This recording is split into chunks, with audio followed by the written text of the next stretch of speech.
Corinthians chapter 6. 1 Corinthians 6.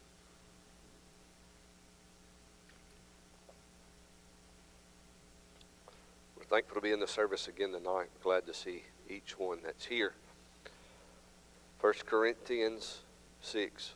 Last time we had finished chapter 5. It's been a week or two ago now. We had finished chapter 5, and we'll go into chapter 6 tonight. There is a little bit of a logical flow, but we're kind of in the stage of the book, or in the place of the book where now Paul's just dealing. He's addressing the issues, or maybe the way I like to look at it, the symptoms. The major issue of the book is that the people were not spiritual. They were not spiritual minded. So they weren't looking at their situation and their circumstance from a spiritual attitude and mindset. They were looking at them very carnally, which had led to the issues that they were facing at the church. One of those which we discussed last time, which was, at least last couple of times we were looking at chapter 5, and that was the idea of church discipline, or how to handle sin in the church. One of the symptoms of carnality is to sweep things under the rug. It's to not address those issues, the issue of sin. But to be spiritual minded means to understand that there is a way to handle those things, and sometimes they require disciplinary action. Tonight, what we'll be discussing is the idea of taking others to law. There's a lot of the main point, the main mindset of the chapter. What he's really dealing with is how to address disagreements in the church, how to address times and circumstances and time where members of the church disagree with one another. And this is, really, it could be a small matter, it could be a major matter. Either way, it needs to be handled the same way. So we're going to begin in, of course, chapter 6 and verse 1. 1 Corinthians chapter 6 and verse 1. And dare any of you, having a matter against another, go to law before the unjust, not before the saints? Do you not know that the saints shall judge the world? And if the world shall be judged by you, and ye are unworthy to judge the smallest matters, know ye not that we shall judge angels? How much more things that pertain to this life? If then ye have judgments of things pertaining to this life, set them to judge who are least esteemed in the church. Now speak to your shame. Is it so that there is not a wise man among you? No, not one that shall be able to judge between his brethren. But brother goeth to law with brother, and that before the unbelievers. I'm going to stop reading verse 6. A lot of people read here in chapter 6, they kind of read these verses that we've read, and what we've grown to get out of that's that we ought not sue. That's about the end of it. That's kind of come and go. We ought not sue. That's not exactly what Paul is talking about. Should we not? Let me say it this way: are lawsuits wrong in every case? I'm not going to say in every case, but certainly in cases where it's brother versus brother of the church, and that is very clear. We should never take a matter of the church to law. We should never take a disagreement within the body of the church outside of the church. And I believe that's even the case across sister churches, that even in those cases where it's across sister churches, that it shouldn't be handled that way. Now, I think the better way to look at this, and the better idea of what Paul is talking about, is how to be, or rather why we should be, of a spiritual mind concerning disagreements and matters of problem, between brothers in the church. Maybe one's offended, something of that nature. And so how do we handle that? Well, Paul tells us here. So we're going to go back through these verses that we've read. And again, this chapter 6 just kind of continues this idea, and it gets deeper as he goes through the chapter. So we're going to just try to make it through verse 6 tonight and pick up from there next time. So again, you notice in verse 1, Paul introduces the topic, which is kind of how the way the book's broken down. That it's kind of issue by issue. Once you get to about chapter 5, start looking at issue by issue. And this particular issue now that Paul's dealing with, he says, "Dare any of you having a matter against another go to law before the unjust and not before the saints?" Now, if you go back to the end of chapter 5, you'll notice that one of the last things that Paul tells us is that we are to judge those that are within the church, but God will judge those that are without the church. Now, this judgment is not given to a particular individual. It's given to the entire body of the church. So no one person holds the authority to judge another. But, you know, kind of hear this mindset or this idea that going today that you shouldn't judge me. Okay, that's not even scriptural. In fact, if you're a member of the church, you are to be judged. We are all to be judged. And there are, others that we're quick to judge and look at in certain situations. But we're all subject to the same things if we're members of the church. And so now he's breaking this down even further. Maybe it's not just a sin, but maybe it's a situation where there is offense. Jesus deals with this idea in Matthew chapter 18, if you remember, when you have a brother who has offended another brother. That if a brother has offended you, what did Jesus tell you to do? Go to him and him alone, right? And if he hears you, you've gained your brother. If he doesn't hear you, well then take 2 or 3 with you, that in the mouth of 2 or 3 witnesses every word will be established. And if he hears you, you've gained your brother. Good. If not, then you go to and take it to the whole church. So what's Jesus teaching? Well, Jesus is teaching the same thing that Paul's teaching us here, that these matters are to be judged by the church. They're not to be judged from an outside source. They're not to be judged by the law. They're not to be taken to some court of law here or even in Corinth or whatever the case may be. We're not to go outside the church to settle disagreements among the members of the church. The church should be the one to settle those issues. And we may ask the question, why is that the case? But I will give you maybe a reason or two why, and why we should even consider these things in this way. Remember, one of the issues, or one of the main problem at the church at Corinth, is that they're not of a spiritual mind, right? They're not being spiritual. One of the symptoms of not being spiritually minded is that when a disagreement comes up with any other circumstance, not being of a spiritual mind, I'm not going to be concerned about anything but this disagreement, but how it affects me. All I'm concerned about is me. That's it. Anybody who thinks carnally thinks that way, because that's their nature. That's the nature of humanity. We tend to think that way. So-and-so has done such and such against me, and so we need to deal with that circumstance, whatever the case may be. They need to pay for the wrong, whatever it is. This is the situation. I've been hurt, and, I need to be righted in this situation. Well, to be of a spiritual mind means that you can't put yourself in that scenario. And what I mean by that, maybe a better way, is you can't think about yourself or how it affects you. And so Paul mentions that, and he mentions that very clearly in a later verse. And I'm not going to try to get too far ahead of myself, and we'll address that next time.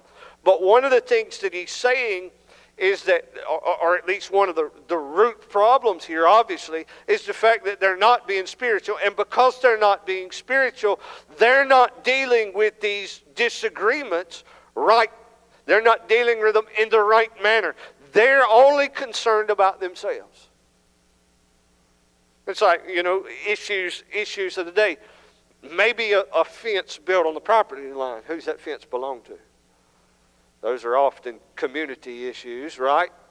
And so rather than the church dealing with that, rather than, dealing with it that way, they would go to law with one another and they would sue one another over this fence. And what would you do about them to be of a spiritual mind? Well, you'd have to write the fence off, right? That's the nature of it. Say, well, I lose the fence. Well, you gain the Lord. Okay? So that's the way you've got to see it. You're right with Him. The Lord can help and overcome. And those are not easy things to come up with. Those are not easy scenarios for us to swallow, because they're difficult, because we see that maybe it is the circumstance where we've been truly dealt with unjustly.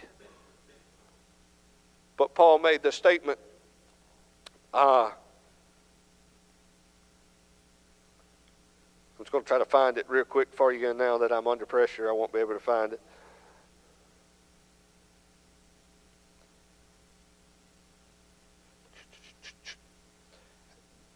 So he made a statement in here, shall we not take wrong? Look at verse 7. He said, now therefore there is utterly a fault among you, because you go to law one with another. Why do you not rather take wrong? Why did Paul ask that question?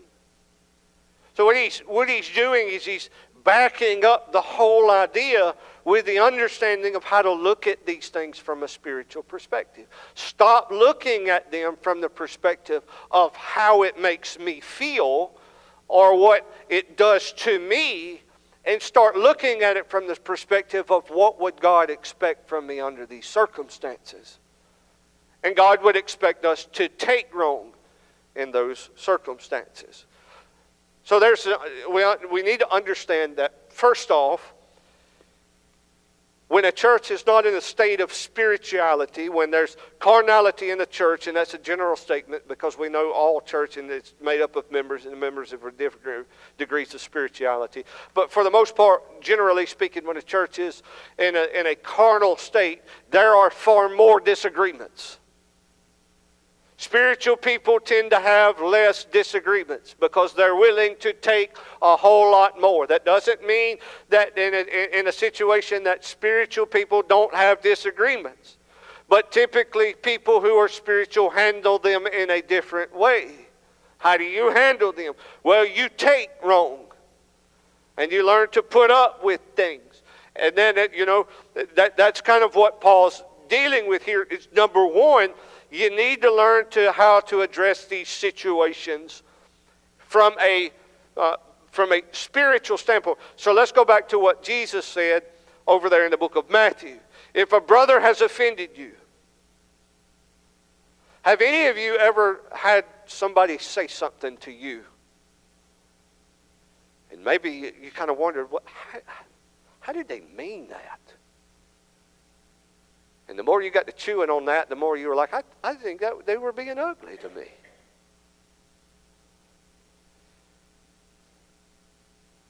And then over time, maybe you were like, well, we'll just forgive them and move on. That's the best way to handle it right from the start. In other words, if you've been offended, and you can forgive that brother, and you're okay, and it's not to say that you need to go to him and ask him, or that you need to bring the situation up, or you need to even confront him with the situation. If you can just forgive him and move on with life, then do that. But if you are offended and you can't forgive them, and that keeps eating at you for the sake of not being able to forgive them, now you need to go confront them. You need to take that to them, and to them alone. And now we start addressing the issue. But now we're in a situation where you're stewing on it, and you can't forgive them, and it's affecting you. So certainly there are scenarios where if you can forgive them and move on, in fact, the more spiritual you become, it should be the case, the more you can easily forgive those situations and move on. Maybe I misunderstand them, whatever. Maybe they meant it. Either way, I can't be concerned, about what people say. People talk, right? People talk. One of the things when I was in high school and even through college, I struggled when somebody didn't like me. Boy, I had a hard time with people not liking me. And I struggled. If somebody said something against me, that just eat me up. I want to be right with them. And to me, being right with them meant they had to like me.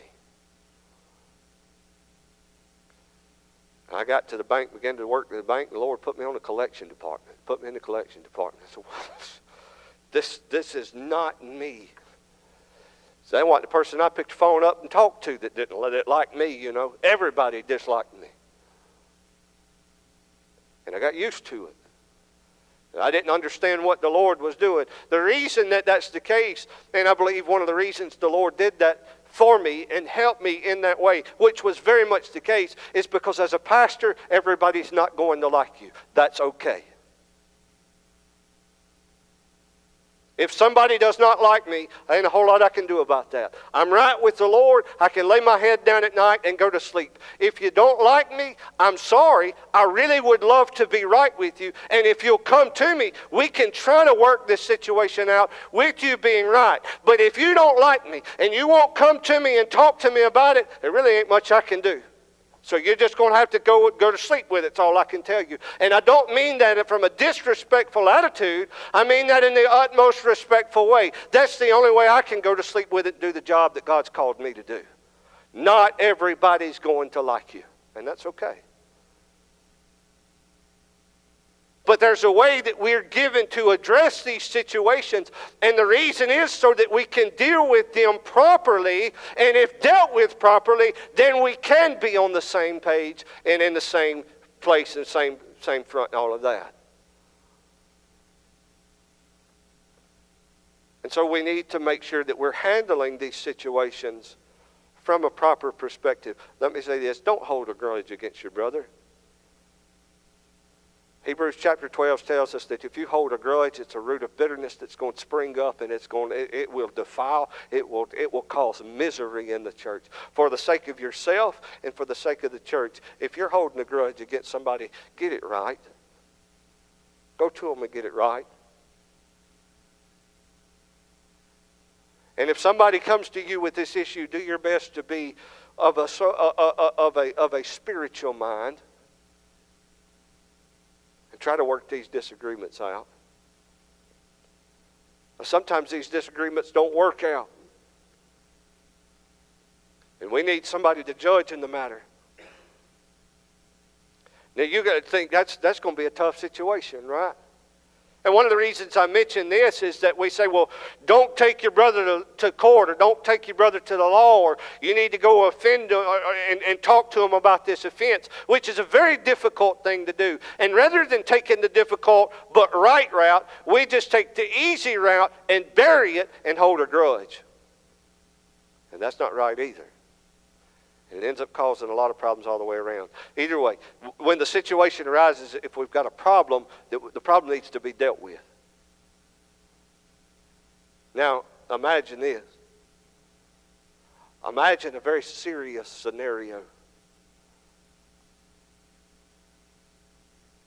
where it comes up to a matter of lawsuit.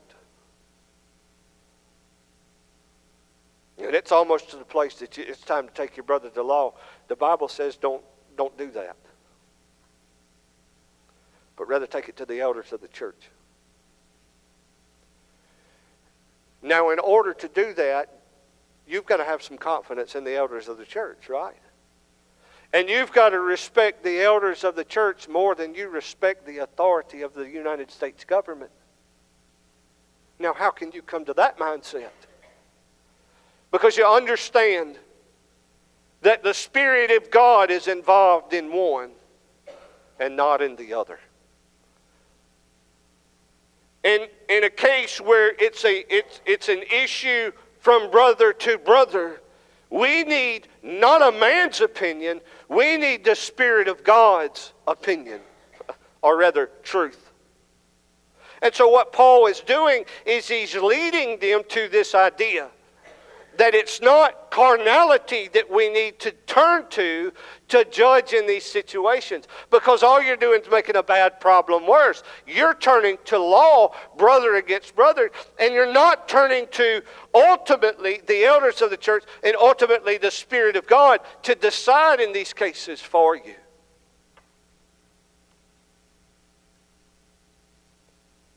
So why wouldn't we not do that? We can all agree, I think, that when a brother who is truly following the Spirit of God judges in a case, that case has been judged properly. Right? I think we can agree with that. But why wouldn't we want to take and use that?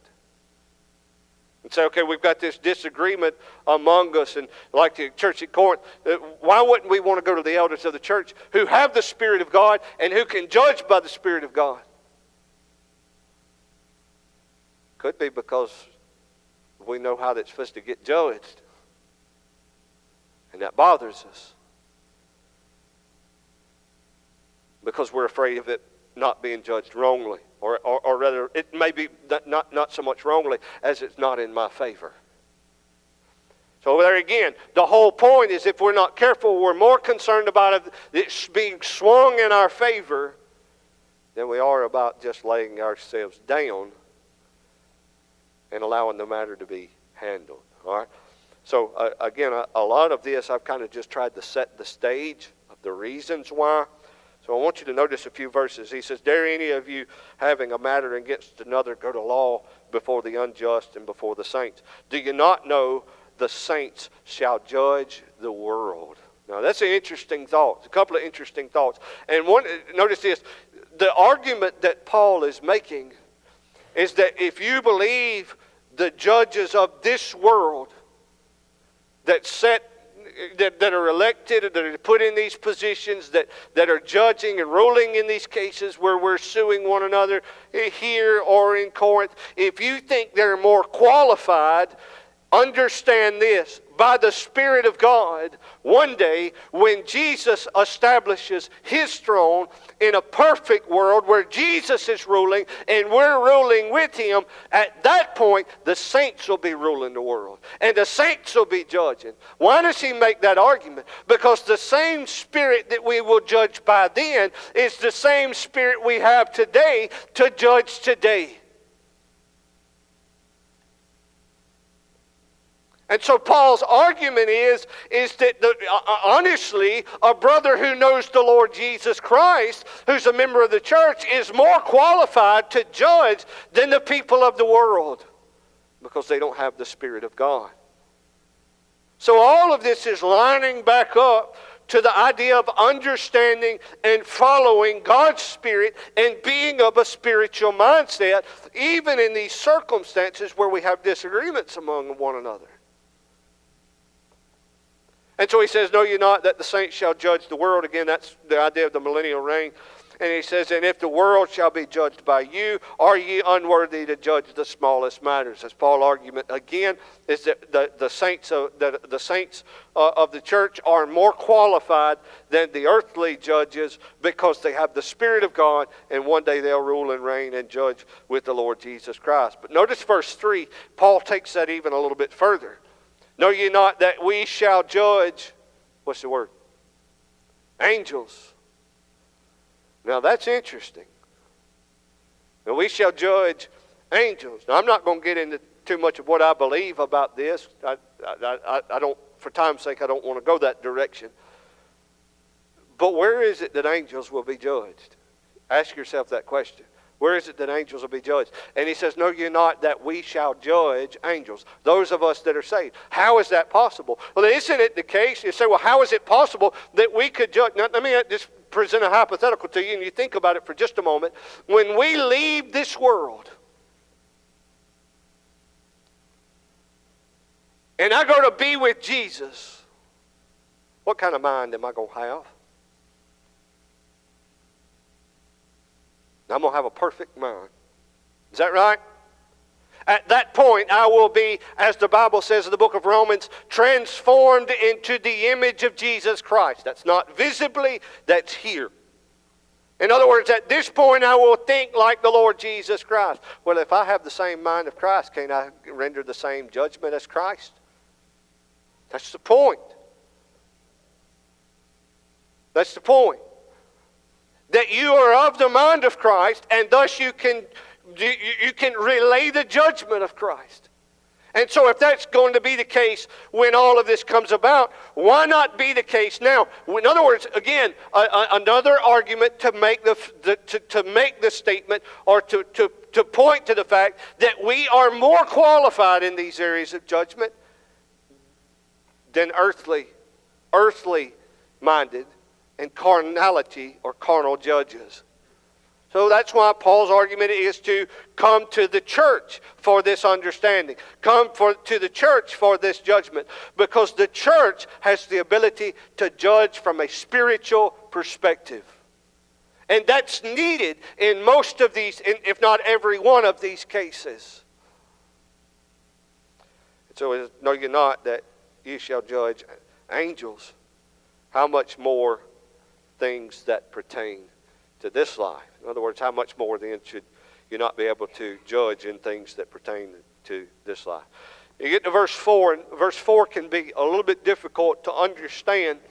And so let me just read it. He says, if then ye have judgments of things pertaining to this life, set them to judge who are least esteemed in the church. What he's saying here, and the idea is, if you have then the ability to make these former known judgments, if you can judge of things outside of this earth, if you can judge in things above carnality and into the spiritual realm, then you need to set in place those who are established to be able to judge of these things. In other words, that you need to follow that and allow the church to be able to judge in these situations. Because you have the ability, if you have the Spirit of God. And in verse 5, he said, I speak this to your shame. In other words, it's a shameful thing to have an issue with a brother at the church and to turn aside to the world and to turn aside or outside of the church to try to handle that situation, or to even to as the case may be and often is, to turn aside away from the church and to run a brother down. By the way, if you have aught with a brother, this is coming out of chapter 5, and you turn outside the church and begin to talk down about that brother outside the church, that's railing. If you talk about a member of the church, or you talk about the church itself, that's railing. That goes back to chapter 5. What Paul's saying is that's a shameful thing. That we should be of a mind to handle these situations internally.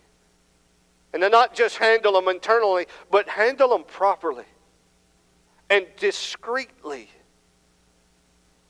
But not to intentionally look to ruin someone's name or to ruin someone's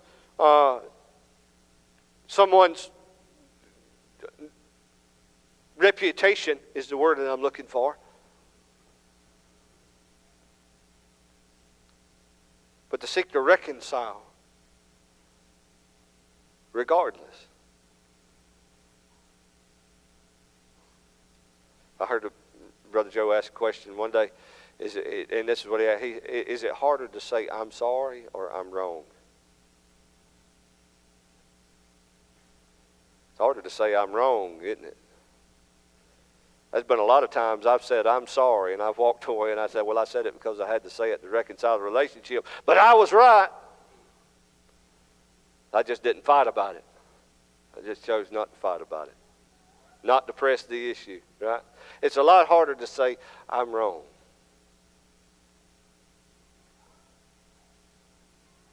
But sometimes we have to do both. And the point is, you take that back for just a moment. Even if you do feel like you're right, sometimes it's best to say, I'm sorry, and walk away and choose not to fight about it. And it just be okay. It's a shameful thing to allow carnality to drive wedges among us. He says, no, you're not. Let me continue with verse 5. I speak to your shame. Is it so that there is not a wise man among you? Obviously, this is a rhetorical question that Paul is presenting. Certainly, there's a wise man there. No doubt they have a pastor. The pastor having the ability to judge in that situation if no one else. And he says, is there not a wise man among you? No, not one that shall be able to judge between his brethren. And the point's not just a wise man, but a man who has the Spirit of God considering these spiritual matters and can judge from a spiritual perspective. That's the idea that he's presenting from the perspective of wisdom. Is there not a man among you that has the Spirit of God that can judge in this matter? From a spiritual perspective and a spiritual understanding. And then he finishes verse 6. He says, but brother goeth to law with brother, and that before the unbelievers. I'm going to stop there for tonight. But the point is that this is a shameful thing. That we've allowed our disagreements to fall outside the church and then begin to they were going even to the next level and taking these things to the courtrooms to have them decide when they had better judges at church and judges that could judge from a spiritual matter. But first and foremost is to begin to see yourself and begin to try to understand in these circumstances of whether or not you're actually looking at it from a spiritual mindset and a spiritual perspective. And are you enough, close enough, and grown enough, and spiritual enough to take wrong? In other words, can't you just put up with it and move on? And let the Lord sort out the rest of it. You see, a lot of times the problem is that they say, well, vengeance is mine, saith the Lord. Yeah, but we want to take it out on him, and do all that business ourselves. A lot of times what we're doing is when we're trying to fight these type of battles, we're seeking our own vengeance. I love that verse that everybody takes out of context right after that says, heap coals of fire on their head. And that's their whole goal. I'm going to be nice to them and heap coals of fire on their head. If that's your mindset, no, you're not. Because a spiritual-minded person who heaps coals of fire on their head don't even want to do that. And doesn't want there to be coals of fire on their head. Well, that's the point. And when we begin to see it from that perspective, we begin to truly love one another, then we can conquer these things. Until then, I'm afraid all we're going to find ourselves doing is just trying to defend ourselves and uphold ourselves. But rather we should take wrong. And if a problem arises that can't be dealt with, then we need to bring it to the church while we have a verse of song.